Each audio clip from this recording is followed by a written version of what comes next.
نحمده ونصلي ونسلم على رسوله الكريم اما بعد۔ اللہ تبارک و تعالی کے فضل و کرم سے اور لطف و عنایت سے سورۃ زمر مکمل ہوئی اور اب سورۃ مؤمن کا آغاز کیا جاتا ہے۔ سورۃ مومن کے تعارف کے سلسلے میں چند ایک باتیں عرض کی جاتی ہیں۔ سورۃ مومن مکی سورت ہے۔ مصحف کی ترتیب میں اس کا نمبر 40 ہے اور نازل ہونے میں اس کا نمبر 60 ہے۔ اس سے پہلے 59 سورتیں نازل ہو چکی تھیں۔ یہ مکی دور کے آخری زمانے کی سورت ہے۔ یہ وہ دور تھا جو کشمکش کا دور تھا۔ اسلام کی مخالفت زوروں پر تھی اور مشرکین اسلام کا پودا اکھاڑنے کی پوری کوشش کر رہے تھے۔ اس سورت کا موضوع بھی مکی سورتوں کی طرح توحید رسالت اور دلیل رسالت یعنی قرآن کریم کی حقانیت ہے۔ اس سورت کا نام مومن ہے کیونکہ اس سورت کے آخری حصے میں فرعون کے خاندان کے ایک مومن آدمی کا تذکرہ ہے اور اسی نسبت سے اس سورت کا نام یہ تجویز کیا گیا ہے۔ اس سورت کا دوسرا نام سورت غافر بھی ہے۔ غافر معاف کرنے والا اللہ تبارک و تعالی کا صفاتی نام ہے اور وہ اس سورت کی تیسری آیت میں آیا ہے، غافر الذنب۔ اور اسی طرح پھر اس سے اگلی جو سورت ہے یعنی سورت حامیم سجدہ، اس کا دوسرا نام سورت فصلت ہے۔ ان دو صورتوں کے علاوہ کئی اور صورتیں بھی ایسی ہیں جن کے دو نام ہیں، جیسے کہ سورت بنی اسرائیل کا دوسرا نام سورت الاسراء ہے اور وہ اس سورت کی پہلی آیت سبحان الذی اسریٰ بعبدہ وہاں سے لیا گیا ہے۔ اس سورت مبارکہ سے حوامیم سبعہ یعنی حامیم والی 7 سورتوں کی ابتدا ہو رہی ہے۔ مفسرین اکرام بیان فرماتی ہیں کہ یہ 7 صورتیں جن کی ابتدا حامیم سے ہوتی ہے یہ پورے قرآن حکیم کا لب لباب اور نچوڑ ہیں۔ اور اس سے قبل جو سورت زمر گزری ہے اس کے بارے میں فرماتے ہیں کہ وہ ان 7 سورتوں کی تمہید ہے۔ بعض روایات میں ان سورتوں کو یعنی حوامیم کو جو حامیم سے شروع ہوتی ہیں دیباجۃ القرآن یعنی قرآن کریم کی زینت بھی کہا گیا ہے۔ مفسرین اکرام لکھتے ہیں کہ حضرت عبداللہ ابن مسعود رضی اللہ تعالی عنہ نے ان سورتوں کو روضات و مسات بھی فرمایا ہے، یعنی ہری بھری کیاریاں اور سبزہ زار۔ اور یہ بھی فرمایا کہ جب میں قرآن کریم کی تلاوت کرتا ہوں اور ان سورتوں پر پہنچتا ہوں تو گویا ان میں میری تفریح ہو جاتی ہے، یعنی مجھے ان سورتوں میں بڑا مزہ آتا ہے۔ اور حضرت ابن عباس رضی اللہ تعالی عنہما نے ان صورتوں کو قرآن پاک کا خلاصہ فرمایا ہے اور بعض ان صورتوں کو قرآن کریم کی دلہنیں کہتے ہیں، لہٰذا ان صورتوں کو اہتمام سے پڑھنا چاہیے۔ اس صورت کا مرکزی مضمون بھی توحید ہے۔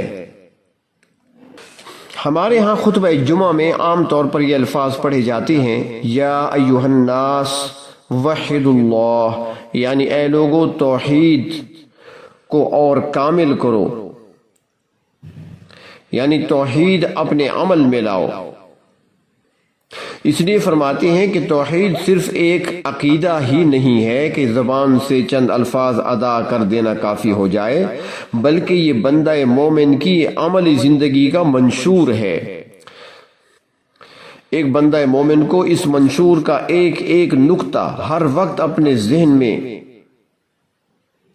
موجود رکھنا چاہیے۔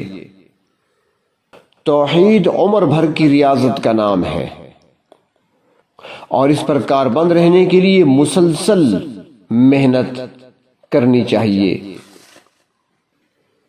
توحید عملی سے متعلق کچھ گفتگو ہم نے گزشتہ سورت یعنی سورت زمر کے تعارف میں عرض کر دی تھی،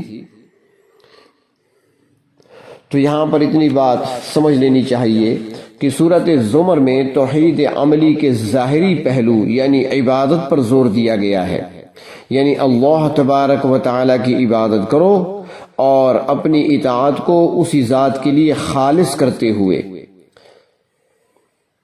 اور اب سورت مومن کا آغاز ہو رہا ہے، تو سورت مومن میں توحید عملی کے داخلی پہلو، وہ ظاہری پہلو تھا، یہ داخلی پہلو یعنی دعا کے بارے میں تاکید آئی ہے۔ تو ان دونوں صورتوں میں دیکھا جائے تو ایک طرح کا جوڑ پایا جاتا ہے، اور اس میں عبادت کو اللہ کے لیے خالص کرنے کا حکم ہے ان دو صورتوں میں، اور ساتھ ہی دعا بھی خالصتاً اللہ تبارک و تعالی سے ہی مانگنے کا حکم دیا گیا ہے، اور دونوں صورتوں میں انہی الفاظ کو بار بار دہرایا گیا ہے۔ سورۃ زمر میں فَاعْبُدِ اللَّهَ مُخْلِصًا لَهُ الدِّينَ کے الفاظ کی تکرار نظر آتی ہے، جبکہ سورۃ مومن میں فَادْعُوا اللَّهَ مُخْلِصِينَ لَهُ الدِّينَ کے الفاظ بار بار دہرائے گئے ہیں۔ تو دونوں صورتوں میں توحید عملی کو عبادت اور دعا کی صورت میں انسانی معاشرے کے سامنے پیش کیا گیا ہے۔ یہ چونکہ ایک انفرادی عمل ہے، اور پھر اس کے بعد سورۃ حامیم سجدہ میں دعوت توحید کی ترغیب دی گئی ہے، تاکہ دعوت و تبلیغ کی بھرپور تحریک کے ذریعے زیادہ سے زیادہ لوگوں کو توحید کا قائل کیا جائے اور ان کے دلوں میں توحید کا سبق پختہ کر دیا جائے۔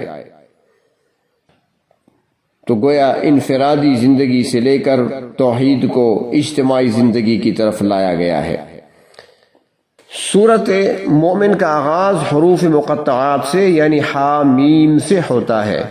تمام حروف مقطعات کے بارے میں یہ امر مسلم ہے کہ ان حروف کا حقیقی معنی نہیں بتایا جا سکتا، اور مفسرین کرام حضرت امام جلال الدین سیوطی رحمۃ اللہ علیہ سے کی اس بات سے متفق نظر آتے ہیں کہ انہوں نے فرمایا تھا اللہ اعلم بمرادہ بذالک، کہ ان حروف سے جو بھی مراد ہے اس کو اللہ تبارک و تعالی ہی بہتر جانتے ہیں، اور ہمارا اس پر ایمان ہے کہ وہ برحق ہے۔ مگر صحابہ کرام میں سے حضرت علی المرتضی رضی اللہ تعالی عنہ اور حضرت عبداللہ ابن عباس رضی اللہ تعالی عنہما سے سمجھانے کے لیے، انسانی ذہنوں کو قریب کرنے کے لیے ان حروف سے متعلق کچھ باتیں منقول ہیں۔ اس کے علاوہ کچھ بزرگان دین بھی قیاس کی بنا پر اور کچھ اپنے کشف اور القاء کی بنا پر کچھ معنی بیان کرتے ہیں، مگر حقیقت بات تو وہی ہے کہ اللہ تبارک و تعالی ہی بہتر جانتے ہیں کہ ان حروف سے کیا مراد ہے۔ تفسیر معالم العرفان میں ہے کہ شیخ ابن عربی رحمۃ اللہ علیہ وہ فرماتے ہیں کہ حامیم دو حروف پر مشتمل مکمل آیت ہے۔ ان حروف میں حا کا اشارہ حق کی طرف ہے اور میم کا اشارہ محمد کی طرف سمجھیں گے، اور مطلب پھر یہ ہوگا کہ حضرت محمد صلی اللہ علیہ وسلم جو کچھ بھی لوگوں کے سامنے پیش کر رہے ہیں وہ سراسر حق پر مشتمل ہے، اور اس میں شک و شبہ کی کوئی گنجائش نہیں ہے۔ بعض حضرات فرماتے ہیں کہ ہا کا اشارہ حکیم کی طرف اور میم کا اشارہ ملک کی طرف ہے، تو پھر اس لحاظ سے حامیم کا مطلب یہ ہوگا کہ حکم بھی پروردگار عالم کا ہے اور بادشاہی بھی اسی پروردگار کی ہے، یعنی پوری کائنات کی بادشاہی اللہ تبارک و تعالی کی ہے اور اس میں حکم بھی اسی ذات کا چلتا ہے۔ حضرت عبداللہ ابن عباس رضی اللہ تعالی عنہما اور چوتھی صدی کے عظیم مفسر قرآن امام ابن جریر رحمۃ اللہ علیہ اور کچھ دوسرے حضرات وہ فرماتے ہیں کہ یہ کہ حروف جو ہیں ہا میم یہ اللہ تبارک و تعالیٰ کے اسماء پاک میں سے ہیں۔ حضرت عبداللہ بن عباس رضی اللہ تعالی عنہما سے منقول ہے کہ الف لام را ہا میم اور نون اللہ تعالیٰ کے اسم رحمان کی طرف اشارہ کرتے ہیں، اور بعض حضرات کہتے ہیں کہ ہا میم اللہ تعالیٰ کا بہت ہی بابرکت نام ہے۔ ایک حدیث شریف میں آتا ہے کہ نبی اکرم صلی اللہ علیہ وسلم جنگ کے موقع پر اپنے مجاہدین کے لیے کوئی شعار یعنی شناختی علامت، شناختی نشان مقرر کر دیتے تھے، تو ایسے ہی ایک موقع پر جنگی نشان حامیم لا ینصرون مقرر فرمایا تھا۔ بعض مفسرین حضرات یہ بھی فرماتے ہیں کہ حامیم کے ذریعے سورت کا خلاصہ ظاہر کیا گیا ہے۔ ہا سے مراد حصہ یعنی برانگیختہ کرنا، اور میم سے مراد منہیات ہیں یعنی منع کرنا، اور یہ دونوں چیزیں ہر صورت کا حصہ ہیں کہ اچھے امور پر برانگیختہ کیا جاتا ہے یعنی ترغیب دلائی جاتی ہے، اور ناجائز کاموں سے روکا جاتا ہے۔